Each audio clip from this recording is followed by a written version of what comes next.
नमस्कार, मी राकेश मेमाने पुण्याहून. आत्ताच मी किरण जाधव यांचा ऑप्शन ट्रेडिंग कोर्स केला.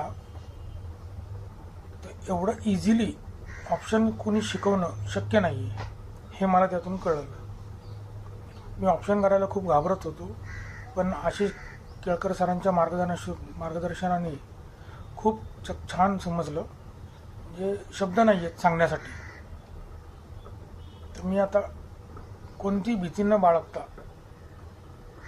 ऑप्शनमध्ये ट्रेड करू शकतो ह्याची मला पूर्ण खात्री झालेली आहे. माइंड ब्लोईंग क्लास होता, खूप छान वाटलं. आशिष सरांचे खूप खूप धन्यवाद. त्यांनी खूप सहजरित्या सगळ्या गोष्टी व्यवस्थित समजून सांगितल्या. एक सामान्य ट्रेडरला ह्या गोष्टी समजणं गरजेच्या होत्या. त्यामुळे आता मला ऑप्शनमध्ये काम करण्याची कोणतीही प्रकारची भीती नाही असं मला वाटतं. धन्यवाद.